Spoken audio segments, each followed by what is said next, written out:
Actividad final, reseña en video sobre 2 textos en la asignatura Lectores Autónomos del programa SIDBA por María Noemí Echeverry.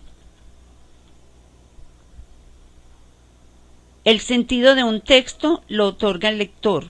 Esta es la frase bandera de la asignatura, la cual implica un reto para la autora de esta presentación, porque a pesar de la experiencia de 50 años como transcriptora y redactora de centenas de trabajos de grado, conferencias, investigaciones, contenidos académicos, artículos periodísticos y 2 libros, no es lectora apasionada.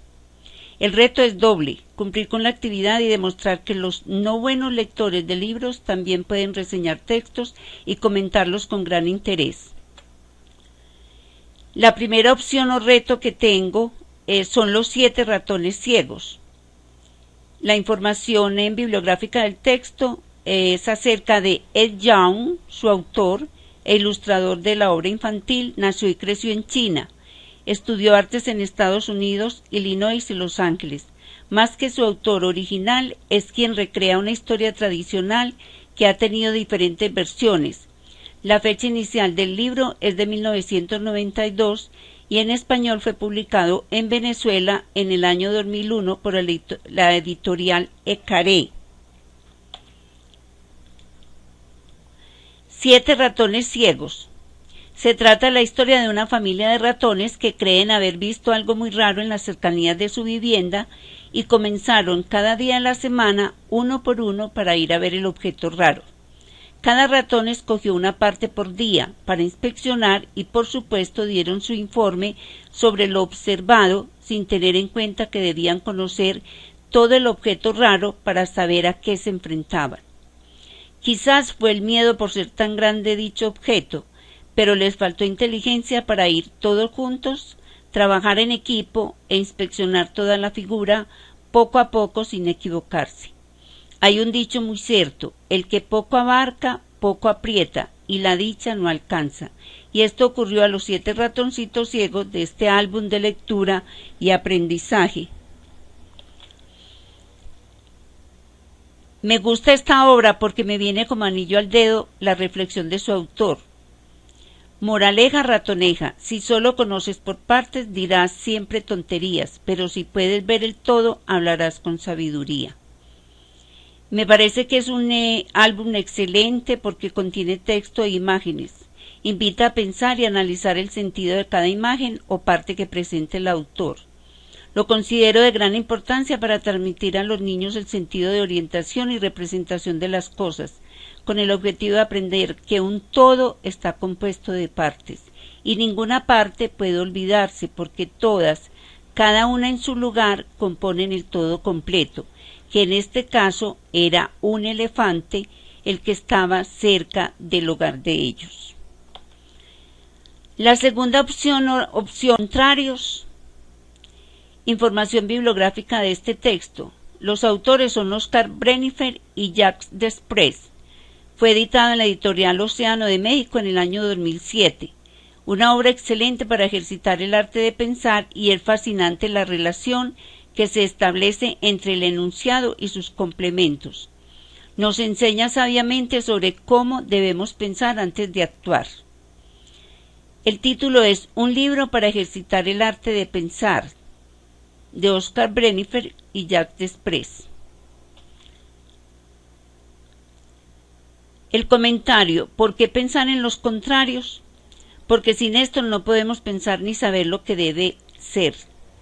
El fundamento de este libro es precisamente porque desde muy temprana edad descubrimos lo propuesto y lo opuesto, de grande, pequeño, alto, bajo, verdad, mentira, madre, padre, hermano, hermana, amigo, amiga, abuelo, abuela, hombre, mujer, macho, hembra y otros.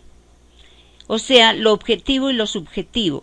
En lo objetivo tenemos que es una idea porque sí, expresa y refleja lo que es real y nadie la puede controvertir. Tenemos una pareja de enamorados que expresan amor y no odio. En lo subjetivo, la idea es subjetiva cuando nos pertenece tal y como la vemos cada persona.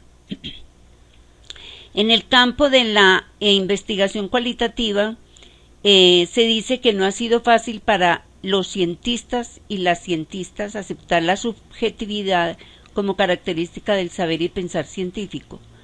Muchos y muchas manifiestan sus dudas fundamentales sobre el tema de la subjetividad, la reflexividad en el proceso de investigación cualitativa. Y es que el conocimiento sin un sujeto que conoce no es premisa razonable de la praxis sociocientífica, es intrínsecamente subjetivo.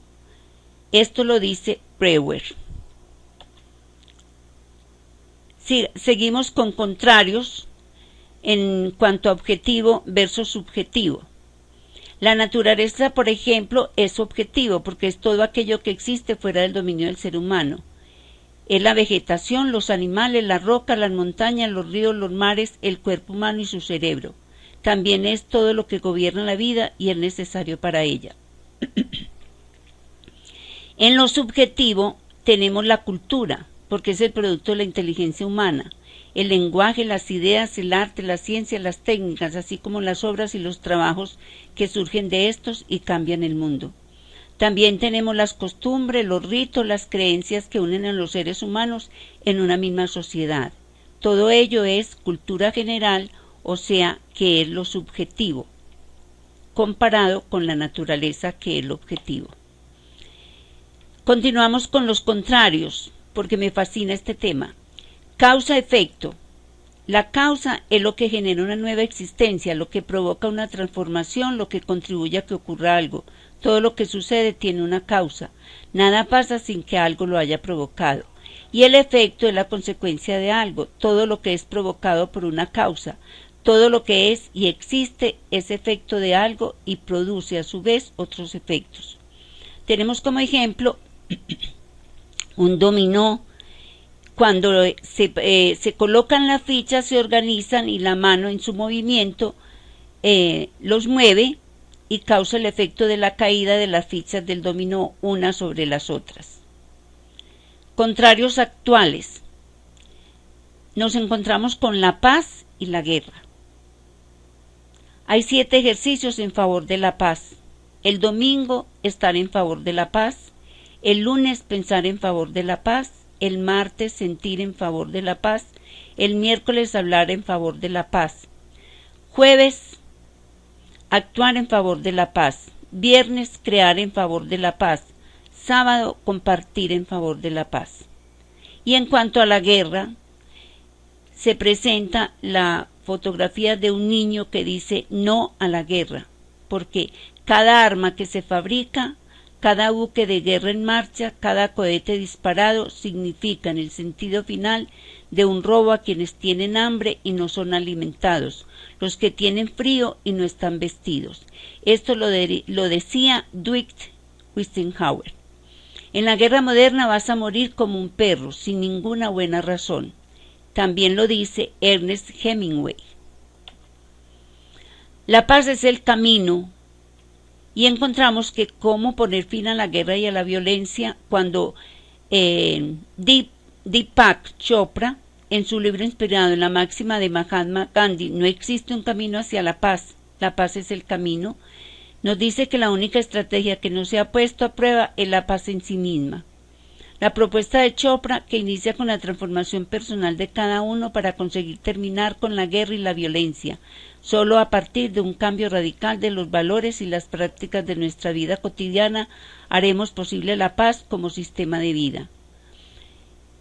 La bibliografía o la referencia bibliográfica del libro es Chopra Deepak, La paz es el camino, cómo poner fin a la guerra y a la violencia, del grupo editorial Norma del año 2005 con 286 páginas.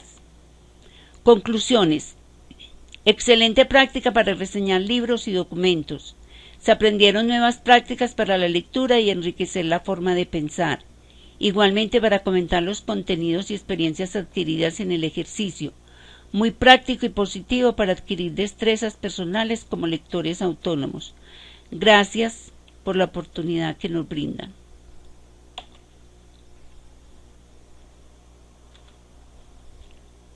¿Cómo quedó?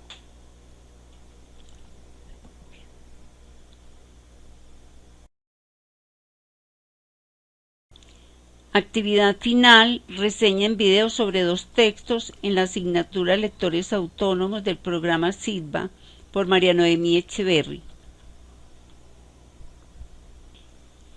El sentido de un texto lo otorga el lector.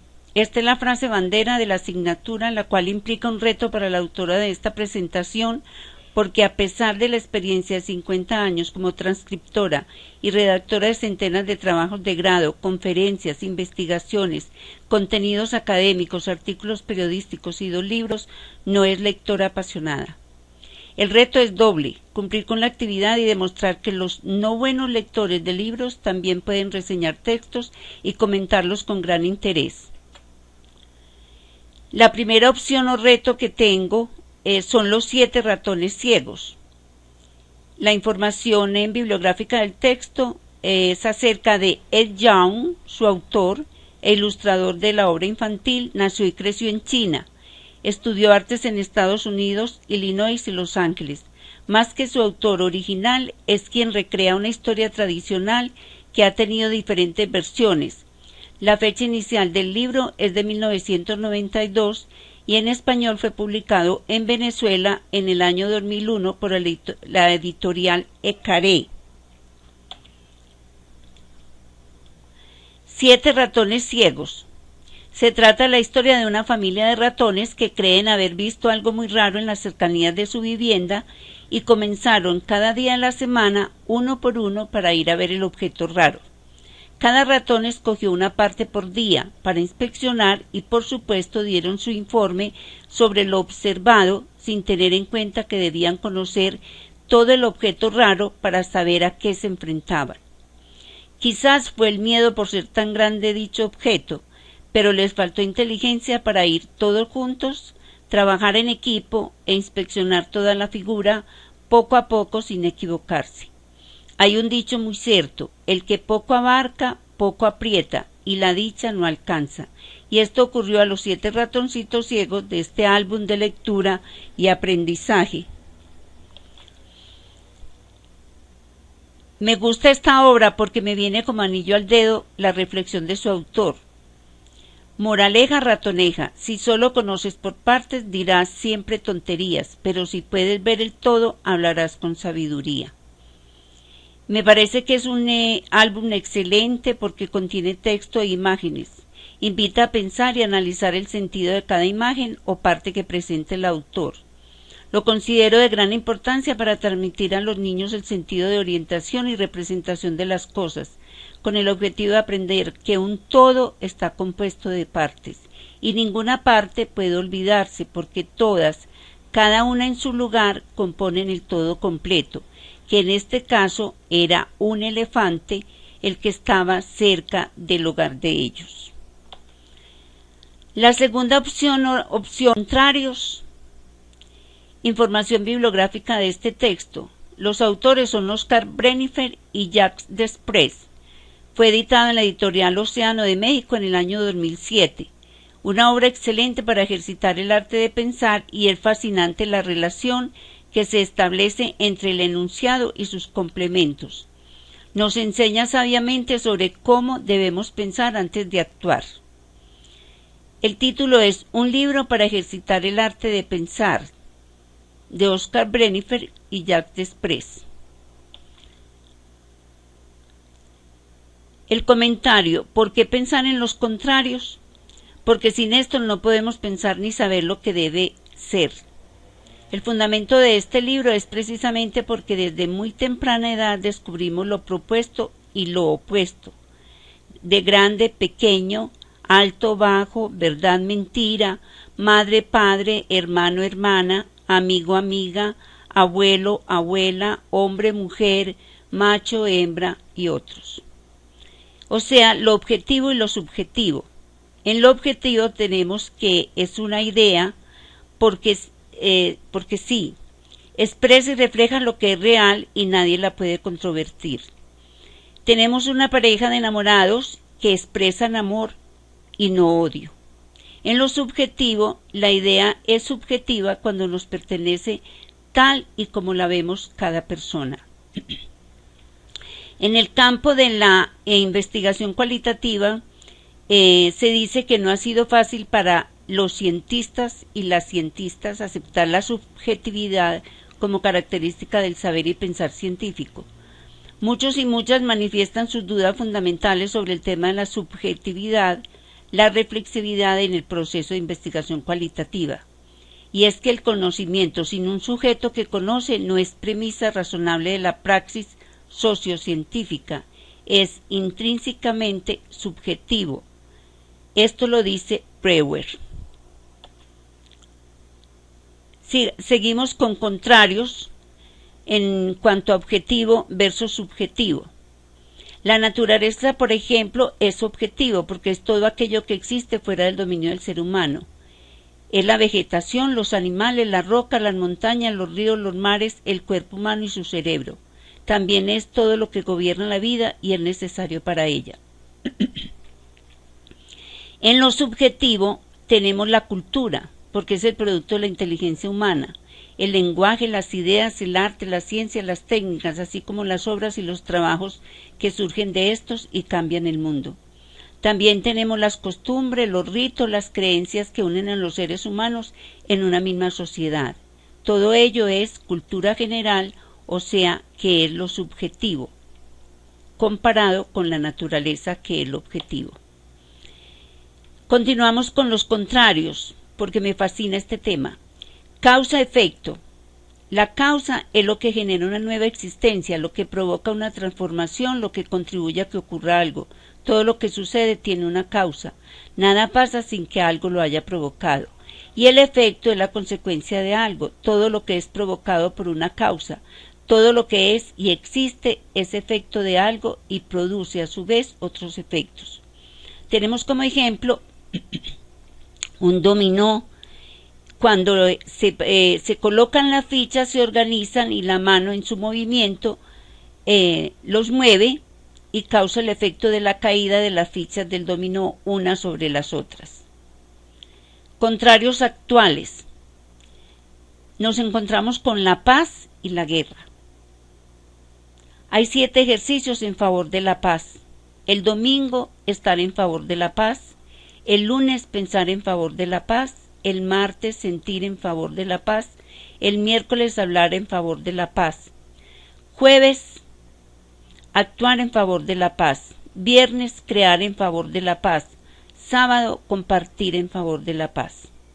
Y en cuanto a la guerra, se presenta la fotografía de un niño que dice no a la guerra, porque cada arma que se fabrica, cada buque de guerra en marcha, cada cohete disparado significa en el sentido final de un robo a quienes tienen hambre y no son alimentados, los que tienen frío y no están vestidos. Esto lo decía Dwight Eisenhower. En la guerra moderna vas a morir como un perro, sin ninguna buena razón. También lo dice Ernest Hemingway. La paz es el camino. Y encontramos que cómo poner fin a la guerra y a la violencia cuando Deepak Chopra, en su libro inspirado en la máxima de Mahatma Gandhi, no existe un camino hacia la paz es el camino, nos dice que la única estrategia que no se ha puesto a prueba es la paz en sí misma. La propuesta de Chopra, que inicia con la transformación personal de cada uno para conseguir terminar con la guerra y la violencia, solo a partir de un cambio radical de los valores y las prácticas de nuestra vida cotidiana haremos posible la paz como sistema de vida.